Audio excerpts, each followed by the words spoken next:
c'est fini. La Senko écartée. Joseph Kabila, Moïse Katumbi, Nanga écarté. Les États-Unis vont jouer Makamuna Maboko. N'est-ce pas Bino et puis tous continuer Bino. Tu remettez la Bino li solo awa. Il y a affrontement et Salamaki lobby. Oh, ils sont animés par Yakotumba. Oui, mais Yakotumba. Tu remettez li solo. Tu remettez li solo awa. Il y a discours, il y a président Félix. On parlera aussi. Il y a conversation, il y a Joseph Kabila. Nassama Lokonde. Oh, la nuit tema. Il a été capturé par Data Center. Tu remettez ma solo. Boyeba. Qui sont avec le président Félix et qui ne sont pas avec les chefs de l'État. Tout le monde qui a un congolais. Ndokiato bombi mukila et kobima na poisse. Qui ndokino kobima dans la Kabila lelo. Un peuple nomade azali sur la place à revendre. Bokoyeba masolo nini papa mukolo Basanjo aela qui président Félix. Un doyen comme Basanjo Joseph Kabila a fait déplacer yo au long de Nigeria. Oya awa. Oui, mais président Félix pour Joseph Kabila. Donc, on dit sur le Boyeba, quels sont les enjeux de l'air? Surtout que la France, mais la paix, par la diplomatie, à président Félix. Beauté, beauté, beauté. Les Congolais sont partout dans le monde. Beauté, Nabino, internautes, surtout Bino, abonnés à Dr News. Tu vois, ça Bino, chaîne Oyo, informer Bino sur les actualités politiques de la République démocratique du Congo. Avec votre chaîne de référence ou la chaîne qui fait la différence. Vous allez informer en exclusivité la Nyon sur les Kakalambo Kalabiso. Tolobaka, un véritable Congolais, au que les Samukoloté, ça on nous connaît l'état de santé à Mokalabi. Pays est là qui n'est pas pays est là qui n'est pas un véritable Congolais, tous un soutien indéfectible. Yamoukontiambo ka Félix Antoine Tshisekedi Ditilo. Alors, tous ceux qui ont bino abonné. Bon liker émission, bon commenter pour que notre émission soit sécurisée parce que à Bitumeza, il y a Bisso, na banani, na Basango. Il y a Bisso na banani, na Paul Kagame. Bande ko ba Congolais 5 ans. To bandi non ba 5 ans. Oyebi que papa Oyo, cardinal Rambo. Jean-Pierre Mbemba ebisaka batuke. Ce n'est pas un serviteur de Dieu. Ce sont des politiciens en Rome. Batu bazwa ki yango ba voiture. Vous voyez que le cardinal Ambongo, il a été écarté dans le Vatican. Il y a un sondage. Parce que bandi kotala kaka, bandi kotala ba kombo ya ba candidat, ba yeba écarté na kombo kaka. Batani kaka Ambongo.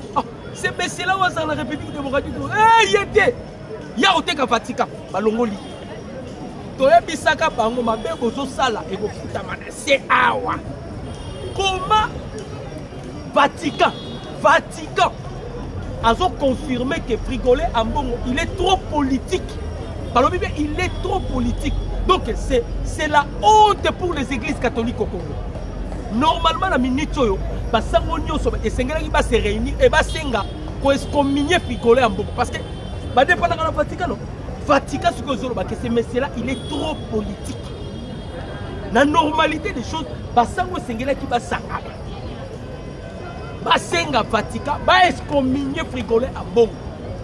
Ba excommunier Solé parce que Solé na urgence mouté ba qui propose sa noce apostolique.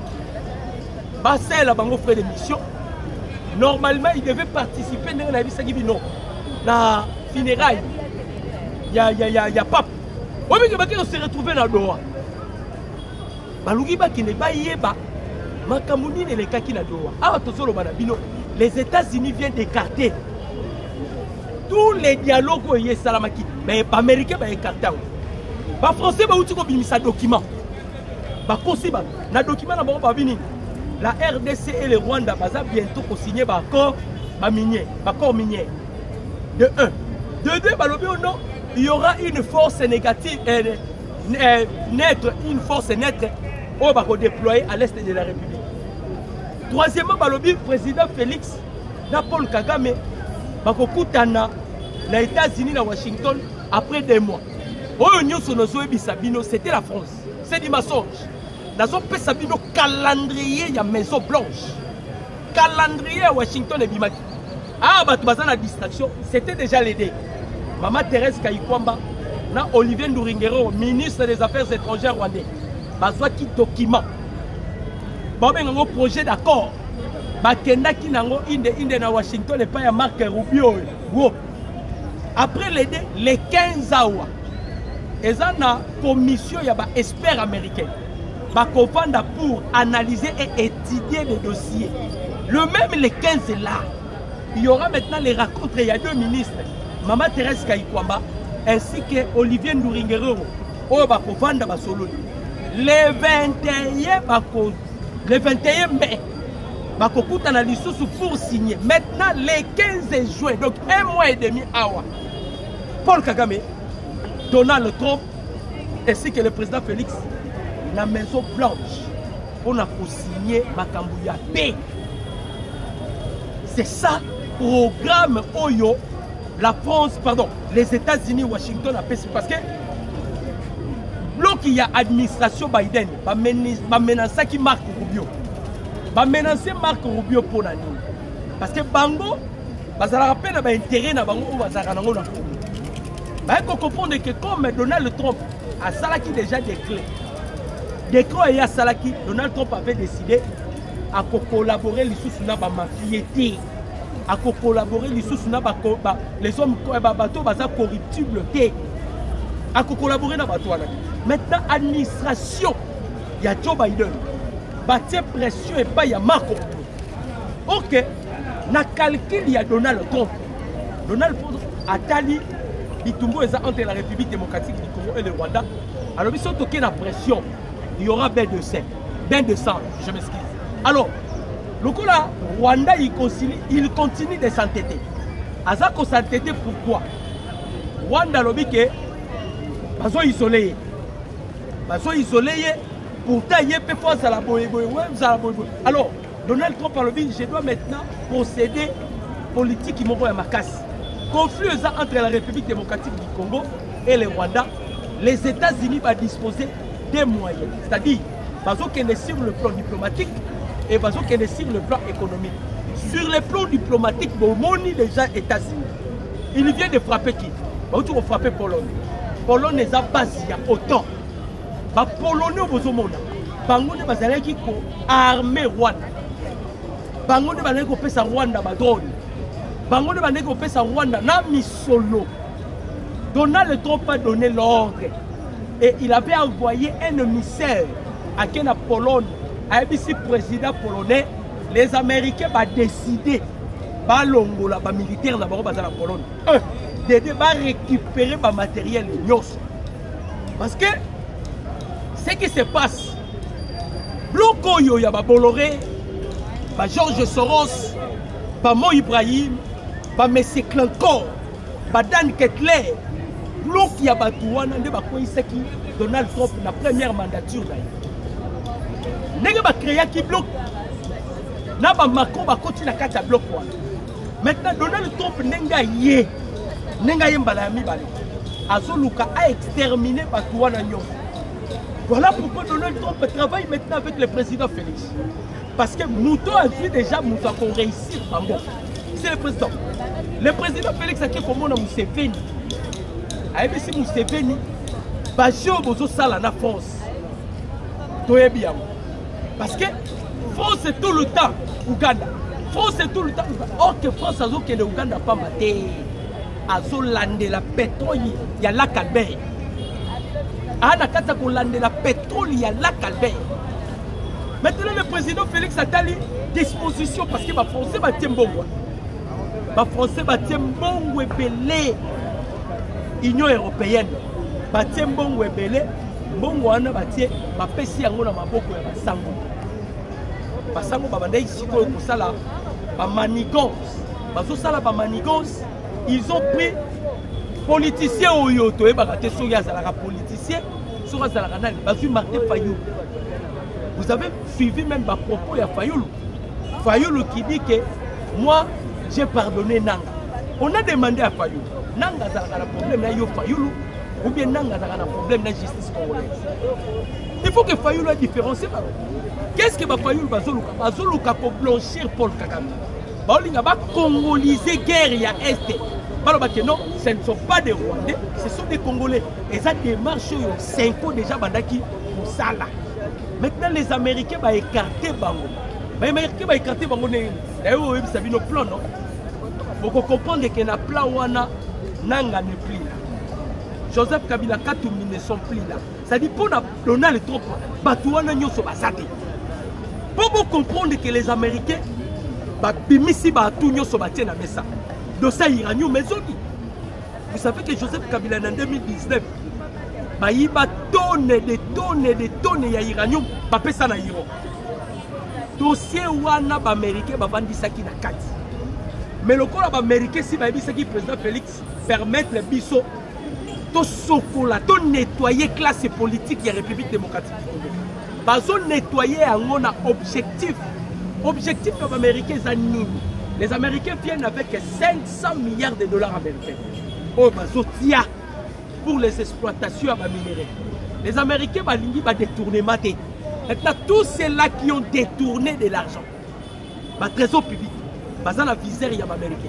Et on te dit ça papo ya Assemblée nationale. Préparaka parce que biloko tu besoin na ba dossier ya makasi. Ya makasi. Alors baki na obeta lisolo ya Sama Lokondo. Vous savez avec tout ce que Mukonzamboka sali pour la batoyo ba ofuta Mukonzamboka na monnaie de singe. Na minito nazo ebisa bino. Entourage ya Mukonzamboka, le président a nettoyé. Kabaselo bozomona Kabaselo a poussa na ralisu pembe na Mukonzamboka te. Sama a poussa na ralisu pembe na Mukonzamboka te. Il faut qu'on vous dise la vérité. Le président Félix, il les a écartés. La justice a saisi le Sénat pour le dossier à Kabila. Parce que plan on a passé sur le calendrier, il y a Washington, Kabila est au courant. Voilà pourquoi il est allé chercher Obasanjo. Robert Elisolo Obasanjo. Sama Lokonde, lorsque la justice va saisir, justice est saisir cela. Pour le dossier à Kabila, Moutamba avait bien expliqué. Alors, il faut poursuivre un statut à un ancien président. Mais il faut poursuivre un statut à un sénateur à vie. Parce que Baviro a Zosala, tout en étant un sénateur à vie. Il faut que l'ongola immunité. Ok! Sama Lokonde, nuitement, il y a conversation avec Joseph Kabila. Sama Bazobo Salake, on a déjà planté data center. Et ils ont capté na ba conversation ya ba WhatsApp. Yo finga président Félix ba kokango jungu. Na ba conversation ya ba nini ba WhatsApp data center rezali. Ba disposango. Toyoki conversation ya Kabila na Sama. Sama Lokonde zo benga e musée. Kabila ebisi alobi soki bo permettre kaka ngai ba poursuivre nga.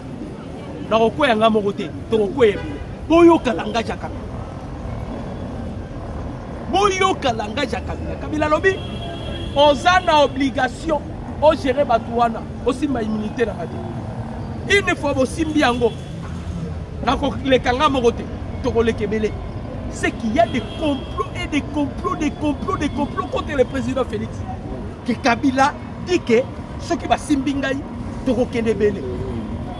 Toloba Kiango. Toloba Kiango. Bayenyo sobazo bundisa Tshisekedi. Bokoyeba ke Tshisekedi azalaka zombie. Bokoyeba ke Tshisekedi azalaka ngana lobaka mingi, c'est un dieu mort. Un dieu qui change le masque. Kabila komi déjà ko menacer Sama Lokonde lobi na bango bosala effort basimba ba humilité nanga. Il ne faut basimbi ba humilité nanga. Tokene biso nyo solongo. Yepa yebisi Kabila. Non, musée na garantir yo. Conversation za soni. Na garantir yo na kotarder mais baka ke na sous pression wana lobi na sous pression na kotarder. C'est pour cela vous avez vu Joseph Kabila est allé voir Obasanjo. Kabila a supplié Obasanjo qui ne convaincu Tshisekedi tout ça la dialogue il y a cohésion nationale. Kabila Joseph oui mais réponse pour Mukonzamboka pesi Obasanjo et ça même réponse le chef de l'État Pesaka administration à Donald, il y a Joe Biden, pendant que Biden est au pouvoir aux États-Unis. Obasanjo aye, papa Mukolo roi Obasanjo, 80 ceux qui combien de Obasanjo, Kabila qui fait déplacer pour le carré minier. Tous ça déjà informé. Parmi bateaux bazaki na carré minier na Congo, Obasanjo pas bazaki na carré minier. Vous voyez que le président Félix, il devient maintenant obstacle à la mafia. Ce communiqué à Moutassouté Mati, c'est que tout l'andélé dans les fonds, c'est mafieux. Un mafieux. parce que Mukonzambo Kaye a bloqué. Tokobeta, boyebi lisolo basango. Pourquoi les lois basango va tenir le président Félix Tokozo va tomber yango? Asili si kosola la Tshisekedi atali au basango.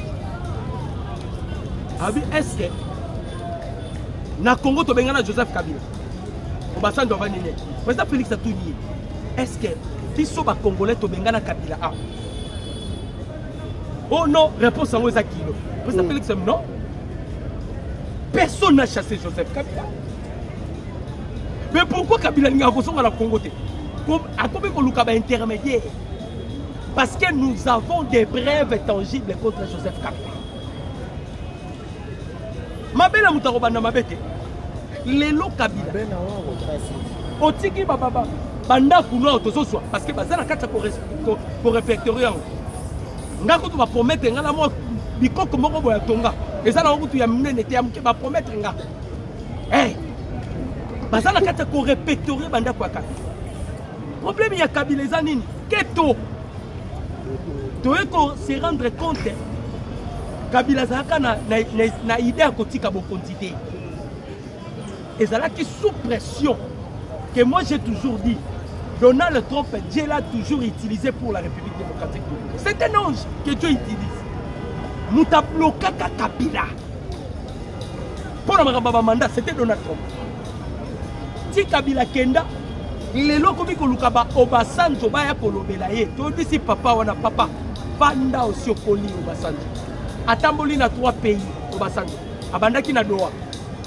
Ayena Namibie, Akesuka na Futi, Afrique ici, Akemona Lissu, Moussousou Lissu soit rebelle, Boebi Mboussanya Moussi, Akenda Sukomona, Obasanjo. Akemona Mboussanya Moussi. Batouana nyo soti babimi Congo parce qu'ils ont des antécédents de tout ce qui se passe à l'est de la République. Kabila c'est ça maintenant gêné. À cause de Congo au moment où a disposé Kimbongo pour la corrompre Yakotumba, Bako Issa Ouvira. À cause de Congo au moment où il a disposé l'argent pour la corrompre Lubo Yakacham. C'est-à-dire nous avons des preuves contre Joseph Kabila. Kabila comme donc attention Bisabino pardon à Kabila refusé parce que Mukonzambo Kalobi en déjà Kabila personne ne l'a chassé. Kabila si tu te sens à l'aise ils ont ayebi déjà plan que les Américains va déjà la Katia pour préparer plan. D'abord il faut affaiblir Paul Kagame parce que Kagame a qui lokola et bas et qui melo na bango et bas te lo na bango mboke qui melo faut la protéger bango maintenant ndenge baza ko déplimer Kagame parce que il est déjà déplimé bandeko il faut qu'on vous dise la vérité peut-être oyebi bisanga papa Kagame s'est déplimé comme à Bukavu ti lelo saka bozolo bena bakamba comme à Bukavu il y a déjà un plan où ils ont planifié Olanda qui maman Thérèse Kayikwamba alors ba kinini les Américains to solo lipé mais avant de signer un accord avec les États-Unis il faut qu'on ait Bukavu et à la libérer. Ça c'était Thérèse Kayikwamba. À lobby, comme on a Bukavu, ce qu'ils ont libéré, on ne signera pas des accords avec les États-Unis. Oh, des gré et des forces, les Américains vont s'incliner parce que les Américains, Donald Trump d'abord, c'est un président. Tout le monde a un président honnête. Il est droit. Donald Trump sera qui mafié. Il ne pouvait pas accepter de signer l'accord. Il veut entrer par la grande porte.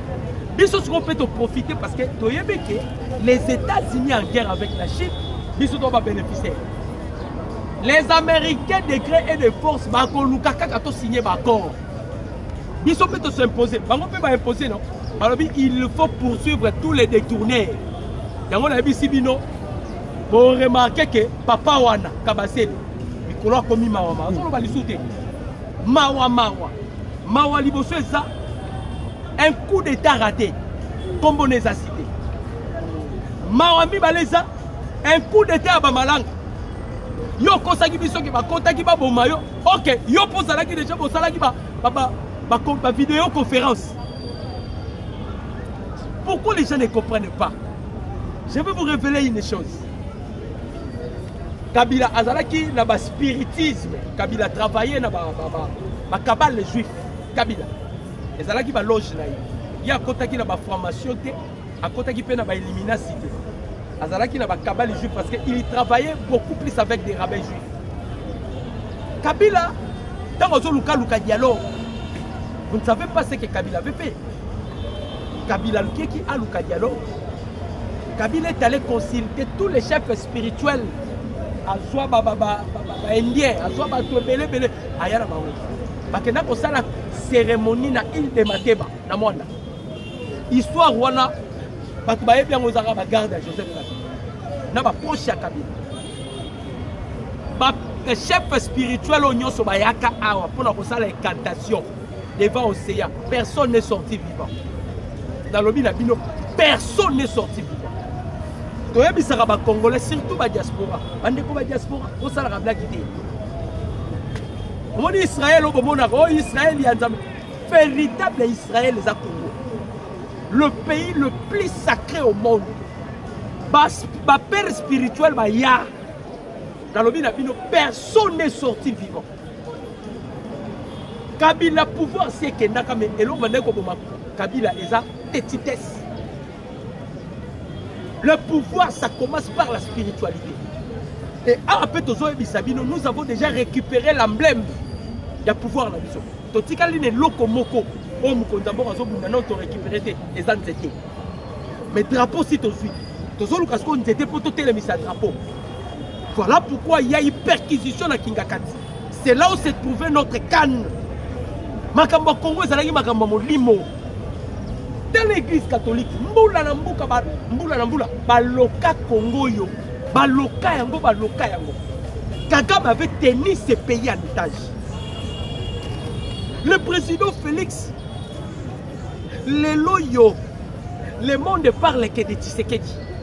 Nalobaka, l'homme il peut avoir ses défauts à lui. Tant humain, il dit na kolobasa na ba défaut. Mais quand Dieu choisit, Dieu choisit. Dieu ne tient pas compte de mes défauts. Dieu ne tient pas compte de ma faiblesse. Quand Dieu choisit, choisit. Et pendant ce temps, le choix de Dieu, c'est le président Tshisekedi. Il est le choix de Dieu. Oh boy, oh mato kita. Il est le choix de Dieu. La c'est la bino pour comprendre que oui, il est le choix de Dieu. Et pendant qu'il est avec Dieu, inutile de combattre Tshisekedi. Parce qu'il est comme le serpent de Moïse, à Komelayo. Akomelayo, où t'as la papa assemblée? Kabasel. Mawa. Kabila tobane ko mona eshi na rambo. Kabila komi ko kende ko senga retour na ye et pas y a président Moussous ba sengele pardon pas président. Allez-y comprendre. Allez-y comprendre. Na lobi be allez-y comprendre. Mboko ya komote Kabila ne robima asoso mais lelo Kabila poisonga akomi koluka Obasanjo. Président Félix Abisso Obasanjo qui a chassé Kabila au Congo. Oh non, réponse est à kilo. Président Félix Abisso kilo te nanya benga na Kabila. Nanya benga na Kabila. Problème ils ont les Kesani. Boyoka. Je veux quand même lire parce que ma Cameroun c'est le problème est ça, calendrier ou Maison Blanche à Belize, Washington à Belize. C'est à cause du calendrier que Joseph Kabila est allé voir Obasanjo pour relancer une manipulation à la Sun City Day. Parce que Bazoluka Sun City Day. Un dialogue national pour se positionner dans l'équation. Parce que actuellement, tu as la 4 équations. Kabila ne se retrouve pas. La 5 ans ne se retrouve pas. Donc, Donald Trump a écarté. Attendez dans nos 5 ans, on a vu ce sont des politiciens. A écarté. Makambo ya Doha, et si c'est là qui kala. Tu dois comprendre. Na Qatar. Parce qu'il y a un ennemi na biso. Qatar. Qatar, parce qu'il y a un ennemi na biso. Miyibi ya ba or. Donc, awa Tshisekedi ya BBC Cop Nyonso. Cop Nyonso ba Miyibi. Président Félix Abedis. Tous les volets au boyebi qui va y avoir un beau Congo. Président Félix a BBC ba cop là-bas. Dès que vous comptez beaucoup à BBC ba cop là-bas, au lundi discours à chef de l'État, le président Félix a lobby un message solennel là. A lobby, je n'ai jamais brader les minéraux congolais. Aussi, tu expliqué que puis tu continuer à expliquer. Tu l'as dit, ceux qui minéraux, mais on peut aussi utiliser ces minéraux pour comme protection à biso. C'est de la même manière avec le calcul de Mukonzi Mboka. On n'a pas bradé les minéraux. On a fait en sorte que tout compte sa kimia d'une façon diplomatique. Parce qu'on avait déjà délocalisé la guerre. Tout ce qui est réussi à délocaliser. Nous avons délocalisé la guerre. Et ça, c'est comme Makambu. Le président Félix Alobi, je me bats pour ramener la paix. Et cette paix sera une paix définitive. Une paix durable et définitive. C'est que le président Félix Alobi. Alobi est la paix durable et définitive. Maintenant, Kabila, dans l'équation, il cherche à se positionner. Aux zones où on s'est positionné, les États-Unis vont publier le dossier iranien. Aux zones où on s'est positionné, les États-Unis vont publier le dossier. Il y a des détournements. À contact même là, ça m'a l'opposé. Mais, Mobutu Bandaï Koloba, dans le discours historique à ça dans Nations Unies, Mobutu Aloba qui la mangue tombe lorsqu'il est mûr. Mais, adjectif d'abolition. C'est-à-dire, loi est mangue quoi à son été. Mais, Mobutu a dit, mais, pour abolir, c'est-à-dire, et ça a bon côté, devant l'ouragan ou la tempête, mangue te la te quoi. C'est-à-dire, tempête yena ouragan. Kabila tali penda naba, atali naba, atinyoso. Abi que son la sali blague. Ceux qui na sali blague, nyoso na tika la Congo soki. Kabila zo bosa, tozo zo nyoso. Tozo zo nyoso. On est allé na Kingakati. Tokuti ba arme. Toloba te bande ko ba congolais. Toké na Kingakati, on a vu des armes. Toké na Kingakati, tokuti conteneur ya ba mbongo, ba franc congolais. C'est-à-dire, à chaque fois qu'on est qu'on subir inflation monétaire, et ça là qui va gérer Kabila. Nous sommes tombés comme ça, et ça qui va gérer Kabila. Nous sommes tombés inflation banini, Kabila on est au Salamachi. Maintenant, il faut se rendre compte que le président Félix a fondé l'horizon Moussoussou. Toyebi Sarabino, Makabouya Est de la République. Et ça, commandement, il y a des Américains. Ma commanditeur, il y a une sécurité à Est, ce sont des Américains. Et il y a qui, à l'époque, il y a Bill Clinton. Moutapanda Biloko, là, c'était Bill Clinton. Voilà pourquoi le président Félix Atala qui a le dit, donc, quand on tient ici à l'Obara, non, nous étions au Bamaté, qui y a un Bamkito. Ils sont plutôt quelqu'un qui a le roi Bobanda qui a un gros sale effort aussi. N'est-ce bloqué sur quoi américain? N'est-ce bloqué américain? Les Américains, ils sont maintenant censés. Donc, mon calendrier, je vous ai énuméré ma calendrier. C'est-à-dire, la Cinco n'est plus dedans. La France n'est plus d'ailleurs, Macron sonne si là y est à Kenati Nadoa. Donc, on a dit Macron, qu'est-ce que vous êtes allé faire Nadoa? Maramosa Nadoa, la France, vous n'avez rien à faire. Vous allez partir avec la RDC. Vous devez se rendre compte que la France. La France, parce que la France a commis qu'on se sentir que ceux qui vont vendus avec Tshisekedi, la France a part de souffrir. Surtout que le pétrole il y a la Calbert. Moutouna Moutassobanga.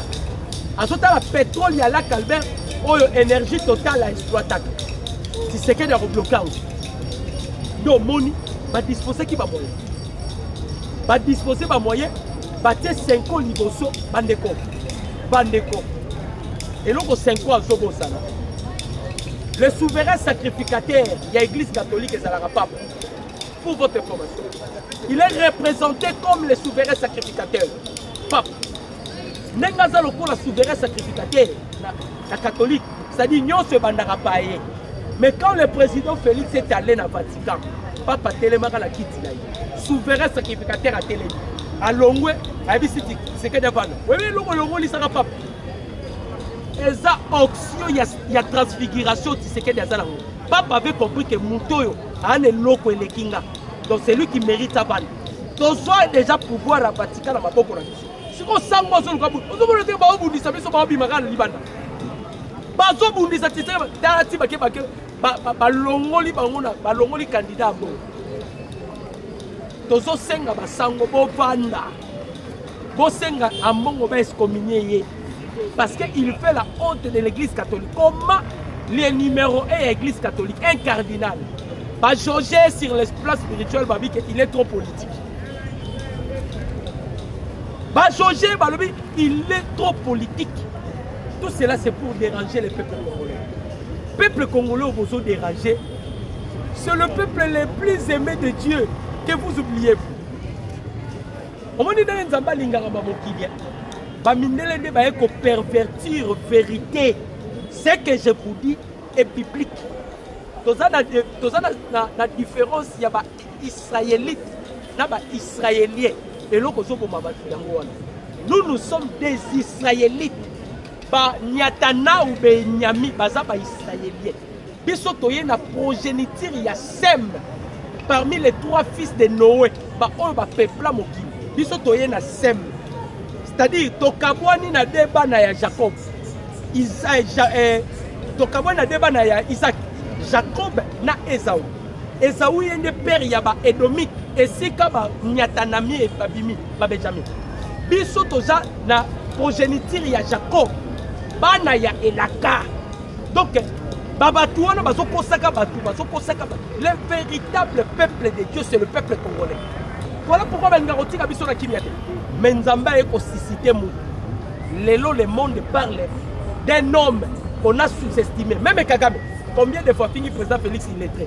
Moutozo finga illettré, aucun États-Unis a Mélissi au Pema. Moutozo finga illettré, aucun Adoa a Mélissi au Pema. Moutozo finga illettré, si l'Américain va habiter.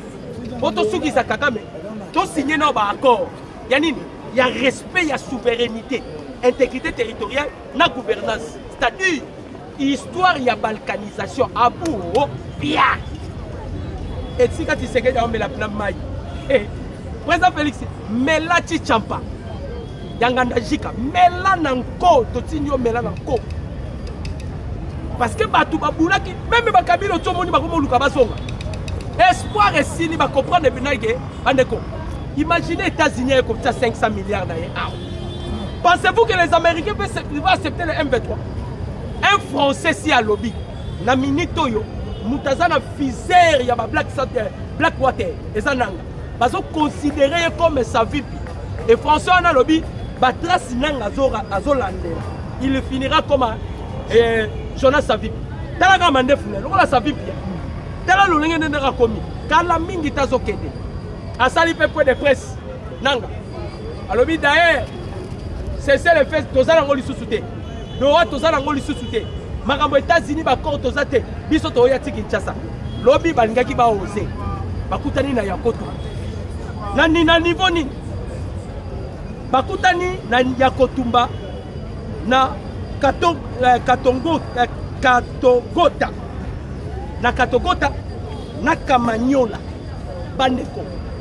Ah, tozolo banabino deuil national ba wazalendo ba yaki kana ya kotumba te balinga ba meka parce que le gars ba bané ko pencher ba luka côté à Sud Kivu côté à Kamanyola ils ont déjà la difficulté parce que soko pousanyo ko kutana na armée burundaise ndashimi esi alobaki balinga ba betanga coup d'état na Burundi et pas ya ba Red Tabara mutatina ba Kagame c'est ce qui m'a sauvé la vie. Imaginez le président Félix Awad. Il a sauvé la vie Yandaishimi. Et unité spéciale où il y a protection Yandaishimi et na Burundi. Et ça va congolais. Yandaishimi a l'obaki en retour. Aussi petit secret de Simbinga. À côté ce qui va militaire. Bateau ni en France 24 Yandaishimi. Au bout de ça militaire jamais. Les militaires n'a pas obligé de secret de Rebisara qui va bima. Celui qui secret de l'obité va obligé. Lobby. Bawazalendo. Bandeko. Rwanda tindi rapport. La tangeli binoti. Côté à Kamanyola. Na Katogota. Rwanda tindi rapport. Mais tellement les Wazalendo qui poussés par Yakotumba. Yakotumba d'abord ennemi juré à Joseph Kabila. Ennemi juré à Paul Kagame. Yakotumba pesi leçon. Leçon, il y a leçon. Lelo lisusu. Il y a eu des affrontements. Dans le groupement de Tongo. Dans Routou. Bandeko. Les Wazalendo Baotsa Bayem 23 en difficulté. Message fort, il y a Yakotumba. Yakotumba lobi, loko la kaka. Nanga violé, c'est le peuple. Willy Michiki, tika kindoki. Oza papa mukolo tika kindoki. Keba Willy Michiki. Tozo mettre yo en garde. Tika kindoki Willy Michiki. Depuis que yo ke ça va Wazalendo, ba accepter c'est le peuple. Tu es qui toi Willy Michiki? Azanga forme. Keba na kindoki na Willy Michiki. Keba. Oh les Wazalendo cesser le fait. Bonjour va cesser le fait au moment où l'ennemi a son progressé. Le président Félix ici a adopté qui option. Vous voyez bien, tac on fire. C'est-à-dire dialoguant et combattant. Tous solo la tobuna. Système où tu sais qu'il y a un terrain. Ce qui est bien, biso to an attack on fire. Les amis là on Paul Kagame Bazalaki non. Le président Félix ici a bisaki. Tant avant d'ici la classe politique na ye. Na bando kiwana nyoso mukonza boka yebi bango. Ayebisaki bango, je dois maintenant adopter le système. Je vais utiliser tous les armes que Paul Kagame utilise. D'abord, la pousse à la qui permet à Paul Kagame pour savoir qui est la force de, où se trouve la force de Kagame. Parce que raté pourquoi tu sais que dès que nous rencontrons Kagame, biso tout le là quand on a président Félix a poussé à la permet à Kagame. Surtout quand on a Kagame na martira, les bemba contre tu sais de maman. Tout ça tout soit tout coup tout soit taba APC. Ok, tu sais que la pousse à la qui permet à Kagame. Aïe ba makasi ya Kagame zalaka wapi. Politique ni Kagame même. On a utilisé le même politique au Kagame salaka. Tala ndenge to fisier Kagame. Tala ndenge to sukisi Kabila. Kabila a commis biyenga yenga. To bisa go live lembe. Ko raisonner li soute Kabila ya la Congo. Obasa to ero sengeleti asonga. Oye réponse à président Félix. Ozo sengela Kabila, parce qu'on a benga Kabila ya Congo. Obasa to ayeti. Obozo ki sa Kabila, le président Félix a problème c'était tout na Kabila nanya benga na na Congo. Obasa to réponse on est claire, le président Félix oh, yo ni réponse claire ni. Na yebisio. Kabila nanya benga na yi. Bandeko. China Rambo, homme fort, quelqu'un qui a fait 18 ans au pouvoir, un commando bien formé. Moutoumoro aye, avec un habit qui n'a papier. Abimission en exil. Mais l'homme le plus puissant, c'est ce qu'il dit. Bi qui n'a papier. Yom to sali 18 ans, aux ala qui n'a armé Babylon.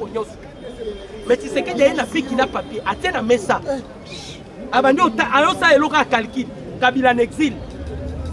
Oh yo pas ça. Kabasele. Kalamingité bandeko bozela. Bozela. Et là, à Moutouya, na bateau bazo yima. Les Américains balobi bazo na 500 milliards. Bazo exploité pendant 15 ans. Je comprends toute la question. 15 ans, on a président. On a été la petite réponse. Il n'aura pas sa réponse. Faut bazo ya na 5 milliards, 500 milliards pour 15 ans. Et les accords se fait avec le président Tshisekedi. Tolobo. Ok, solo. Patrick Mouyaya. Ah, maintenant, on peut parler du changement de la Constitution. Bisote, Mouyaya, maintenant on peut parler. Parce que la Moussi Bitumba Oyo, le président Félix Avandaki a dit comment on a connu Kagame touche. Kagame Azalaki le mieux écouté dans le monde. Kagame a créé un mensonge à la Tissa Ouelamba. C'est-à-dire Mundela Bandeko Kagame. Mundela Bandeko s'incliner par Kagame. Maintenant le président Félix Andeko Tala n'a pas la magie ni pour que Mundela Yoka sous Kagame.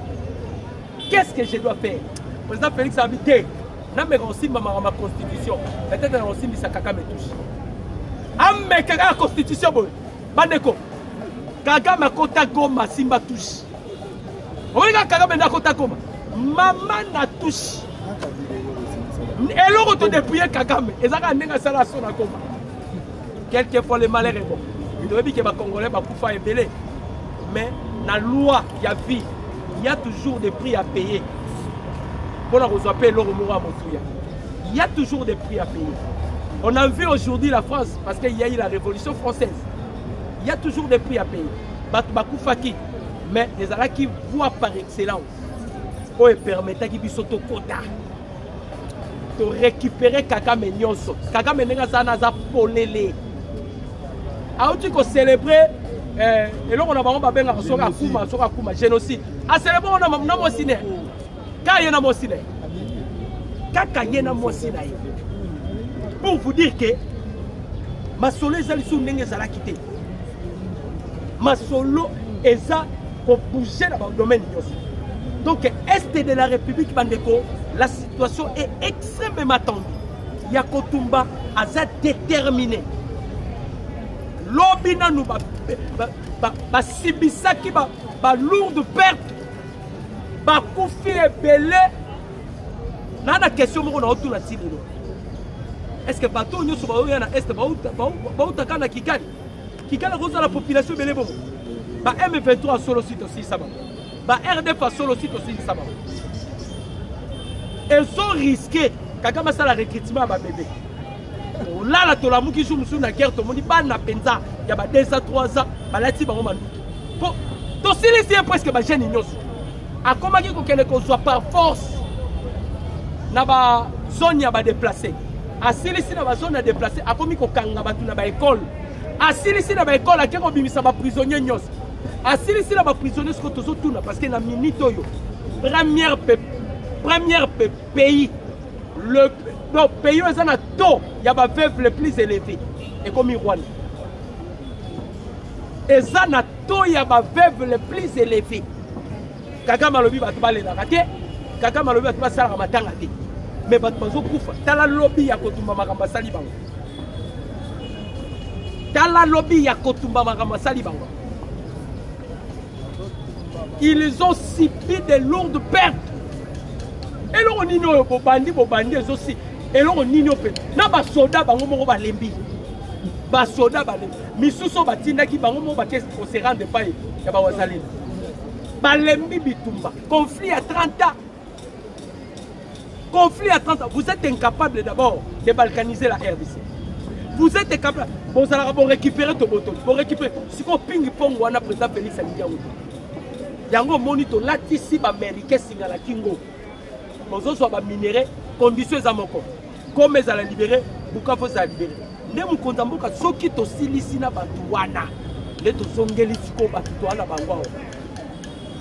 des arrestations en cascade. Je vous informe déjà, il y a déjà des officiers au bazar à Bukanga. Les officiers, Joseph Kabila. C'est-à-dire, il travaillait avec Kabila dans les Noirs. Pendant qu'on travaillait avec Kabila. Comment data center a eu confisqué conversation?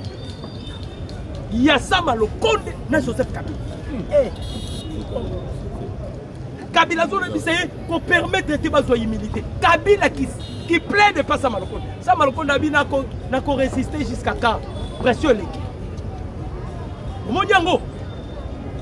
Tu vas dire que le président Félix a aussi la politique. Il y a un système à ma décision. Il faut que tu aies un bambou avec tes obois comme si les acteurs ma décision na bassin to sopi mai ma décision sur ma bébé ni au mataka likolo yango kaka yango mo komi ko bato wana bavanda ki bandai ko se comploter ah soki ya longwe ngam na koma président yo ko koma président na mbokolo hein oh ba payer on koma président c'est belé. Pourquoi vous mettez à Kagame coup d'État en Rwanda? Pourquoi vous mettez un président en Rwanda? Dis-nous qu'à RDC. On a d'abord réussi, comme le président Félix Abandai Koloba. Koloba Kayango na hymne national de la mission. Par le serment des libertés que nous léguons à notre progéniture. Toroga Koti Kaka Congo est dirigé par des étrangers. Torobi cette fois-ci, Congolais Longwe, Congolais Moussoussoyi. Ata Congolais na kisengi mais toi on a besoin de mon raza Congolais. Congolais c'est ça. Ata Zabitanga Soy, on a besoin de mon Congolais. Parce que tu as la facilité à Rolongolaye, totie mpe mosusu tozali so na besoin komona yango omoni Kabila ntango akeluka Obasanjo alobi naza prêt na s'incliner na nyonso Kabila so olingi tolimbisa yo Kabila boma nanga boma Kagame lamusa bato oyo boma na este biloko wana misato so osali Kabila tokopermettre okoma dauphin président Félix tokoki kopermettre yo okoma dauphin président Félix bomela biso na nanga boma Kagame olamusi na bandeko na biso bakufa na Congo wana na este olamusi bato bakufi na Goma olamusi bato bakufi na Bukavu. C'est alors Kabila tokoyamba ona maboko mibale tolobaka na bino ke Martin Fayulu n'est pas un politicien ngana lana Martin Fayulu na point de presse batuni Fayulu obotama wapi Fayulu ambi na botama na mama yemo na botama na njini bandeko bo répondre mama yemo zaka omina Goma bon yo mutu moko zobotama na de commune ndenge maye les athées aye kosimba mama na touche alobe limbisi nanga oyo ba bota la différence ba américain na Virginie ba sénateur américain 34 sénateurs sur 35 34 sénateurs ba sangani balobi non makambo zo le kana Congo faut saisir administration Donald Trump. Moutounio soit sali crime dans le Congo, à l'impunité, il faut qu'il soit poursuivi judiciairement. Si les Américains vont envisager, Soba Fayulu, hier à Zolimbisanal. Si on doit comparer Fayulu na un sénateur américain, manque d'intelligence. À quelle ça la sortie médiatique na poto, d'abord à Salina Piak. Les Congolais vont comprendre que oh yo yo, Tiboulou Toutou. Kiboulou Toutou, donc Azam Moutou aussi, ya Rolanda te. Ta maman. Soba.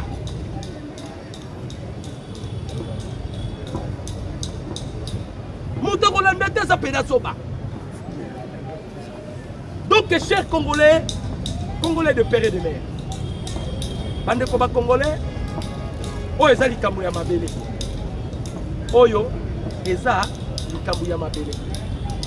Congolais de père et de mère, tous ont conscience. Nous n'avons qu'un seul pays, la RDC. D'abord, nous avons battu Sengelito Lingala Bissonyoso. De 1, de 2, et Sengelito Bissonyoso to accompagné mon Konzambo à la vision. Il y a mis Satou, par Congolais. Et Sengelito Simba Bomoko, cette fois-ci, les Congolais, comme vous l'appelez, dans l'institution de l'État, et dans la carte Congolais. Nous préférons les Congolais que les étrangers. Les étrangers sont liés mingi. Pour s'enrichir. Cette fois-ci, nous voulons que des Congolais de père et de mère passent dans l'institution. Dans la police, nous avons dans la police. Trop de Koulouna qui sont des conseillers ou des conseillers dans la police. Dans l'armée, tous les officiers qui travaillent dans Kabila. Il faut qu'on retraite Bango. Basana semence ya serpent.